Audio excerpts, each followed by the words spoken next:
I'm so glad we finally get to talk about it. Yeah. It's been a journey. So we kind of knew this was coming at the beginning of the year.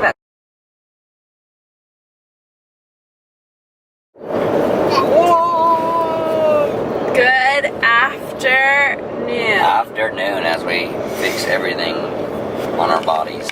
Hats, hairs, nose hairs. All the things. Everything.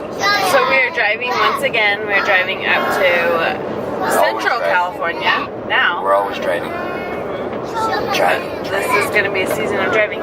So the last video you saw, I left you guys on like a cliffhanger. I left you on a to be continued. Yes. But the problem with the to be continued is it just didn't work. So we had to refilm it. And here we are. Yes. So we've had some big, huge life changes in the last couple weeks. Yeah, it's been almost 2 weeks now. Almost 2 weeks. Sunday will be 2 weeks. Crazy. We resigned our position at our church, Victorville First Assembly, so we are no longer the children's pastors there. We are free agents, I keep saying. Yeah. We're trusting Jesus. Hanging out. Jesus, take the wheel. I'm driving, so I'm really not going to look at the camera. Literally, Jesus, take the wheel. Yeah. We began this whole process probably really steadily a year ago. In all honesty, 8 years ago. And then if we're real, probably like 20 years ago. Yeah. So, yeah, go. You said it like you had something. Okay. So Brad and I both have felt called. Driving, man. Okay. Well, jump in anytime. Okay. Brad and I both felt called when I was 16, I believe. How old were you? 17? 18? Yeah. We were at a youth camp, and we both, in separate corners of the room, felt like God, and I think it was prophesied over both of us that we were called to preach, and so that kind of began our whole journey, period.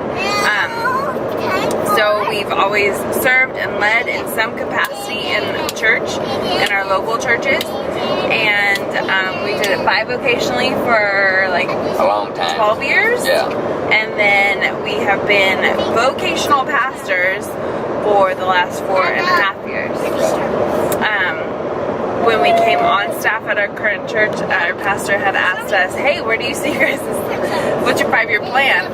And we kind of were like, well, we really want the current job we're applying for, but we know that this is not our end position. End call. Yeah, end call. We loved, so we did youth ministry for, I think, 10 years. I did children's ministry for 2, youth for 10. And then back to children's for another 4, and we loved it. And we also, in the smaller churches, served kind of like associates, family life, small groups. We've worn many hats within the church, but we knew our end goal would always be that we would have our own and that we would be senior pastors someday. So we expressed that to our pastor that someday we planned on planting our own church. We feel called to plant a church, not necessarily take one over and revitalize it. It's a hard thing, especially when there's all these options being thrown your way. To revitalize churches. We just really feel like, not that we're going to do it so different from what anyone else has done before, because, there's nothing new under the sun, right? Saul or Paul or somebody wrote that. I think it was Saul. But we do feel like we will do it differently than what we've ever seen. Right. So to go into a church and try to shift the culture that God created in that house, we don't feel right about that. Yeah. So we would rather create the culture and invite people to the house. If that makes sense.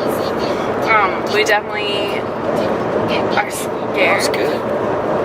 That's good? That's good. You like that? That's good bars, yeah. Bars? Good. Drop bars. Drop it. That's good. So, a year ago, when Dad's dad, when Brad's dad was sick, it just kind of all came to a head at that point where it was like, okay, So we, in our current position, thought, okay, maybe we'll come in and we'll change the culture, we'll bring something fresh and new, and then that didn't kind of happen. So we were like, okay, we're gonna change within the culture. Maybe God's growing something inside of us, and we need to change. And that there was some of that. Yeah. And there was a lot of learning and growth and goodness in that. But then we got to a point where I was like, okay, we're ready to birth what's within us. Yeah. And we can't do it with honor in the place that we're at.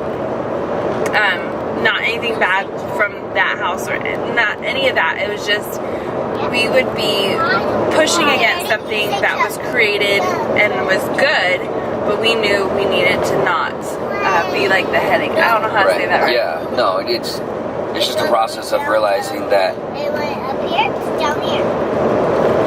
Yeah. It's hard to say. It's hard to say because we're not, in no shape or form are we bashing the pastor that we sit under. No. It's just the reality is that we are all different people, and God's given us a vision and a dream for us. And if you can no longer sit under a leader or stay in a position or where you're at with honor and integrity and push forth the vision that God gave them without any grumbling or complaining, that's the hardest part. And that's kind of where we had to come to, was we had to realize that we were in a position and it was tougher to support the vision, just because of, not so much the vision that was bad. For us, it was just different. I feel like, okay, this is what I feel like. I feel like it's when you are growing up in your house and you love and you respect your family, you love everything, you're glad to be a part of that family, but there comes a day when you turn 18, hopefully, that you need to leave. And you 32. That you need to leave and you need to set out and create your own path. And I believe we got to that point where it was like, okay, we had grown up in this house. We had served and loved and appreciated everything that was given and taught to us, but now it's time that we move out and we create our own path. And so we are that's where we're at, guys. We are. Gosh, what month? I feel like May. In May. Brad began applying for normal jobs, like out in the normal world. I hate saying secular because it makes it sound bad. It's not bad. It's your day-to-day employment. So non-vocational. Yeah, we'll be bivocational again. He applied for Little Debbie's. Previous to becoming pastors, he worked at Hostess for 12 years until they closed their doors and changed our lives. So he wants to go back in the route business. It's something he enjoys. I do.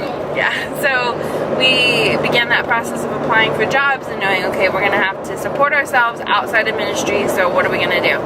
That's when LuLaRoe came around, Unique. All my little direct sales ventures have entered my life, and I really feel like it was God who brought them to me because I'm so passionate about all of them.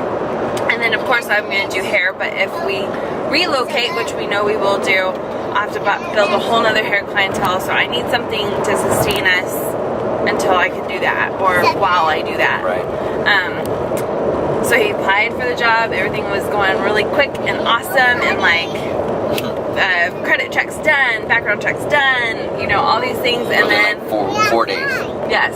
So he felt comfortable resigning. Okay, guys, we're almost there. You're fibbing. So he resigned. We resigned the position at the church, and we almost felt like, okay, well, we might have to, shorten our time. We gave a 2-month resignation in order to start working, and like the brakes at Little Debbie's screeched hard, and we still are stuck in traffic. Yeah. Like we could see the exit, but we're stuck in traffic. So our time of resignation came and went, and we are now currently out of our position and in full trust of the Lord. Of the Lord, trusting in Jesus. It's funny because we just went to like this big, general council, which is like everyone in the United States, or everyone that can get there goes to it, and it's like the big deal of our organization that we're with, and everyone's like, so what are you guys doing? Trusting Jesus. Yeah. And it's hard, but at the same time, I think in the midst of everyone that's just watching us and watching, man, I've had several people like, man, that I know that are closer friends, and they're just like, I don't know how you guys are doing it. And to be honest, neither do we, but you have to trust Jesus. You have to,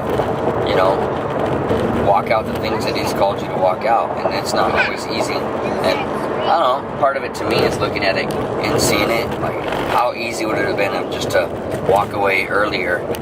And, well, they call it, we're out, and the truth is, that could have happened, but that's not always how it happens in our lives. No. It always is like, catastrophe or, just craziness. And I think most of it is that God is really wanting us to continue to look to Him. And if we keep our eyes fixed on Him, He'll work it all out. But it's hard, that day-to-day grind of, like this morning, woke up and yesterday afternoon kind of hit me a little bit again. And just to be honest, I go through days. Yeah. There's good days and there's bad days. That's like everything in our lives. But the truth is we all have days. We're meeting our boys. We're picking up our boys. They've been camping in Oregon. Yeah, I keep turning here. So we're here to pick them up. That's why we're driving. But I feel like I know one thing for me that God has totally spoken is like, it's easy to have faith when things are easy, right? Like, it's easy to have faith when you feel like, okay, well, I'm doing what God's called me to do. He's going to work everything out. It's really easy to say that, but when He takes a little bit longer than you think He should to work it out, do you still have faith? Yeah. And so that's kind of something I'm working through is like, okay, it's wonderful to tell people, yes, I know God's going to show up, and I know He's going to show up. But when I feel like He's late, but He knows the appointed time, do I trust Him in His judgment? Yeah. So it's real tough. It was hard to vlog during this season just because we are going through so many emotions and just wanting to respect all people involved. And you're gonna fall. So it was hard to vlog, but we definitely want to vlog this journey because it is gonna be the adventure of a lifetime. Oh my gosh, we are gonna get stuck right here. There's a person up here that won't let us go.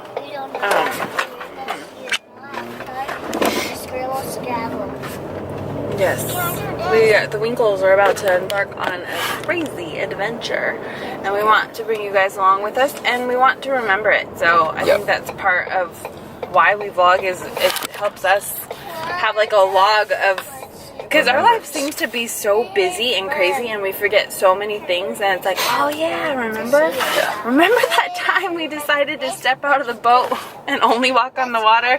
Yeah. Let's see what happened there. Where are you I'm just parking right here, so find out where he wants to meet. I just text him. So we might have to hang up now. We'll be back because we got to figure out where to get our boys.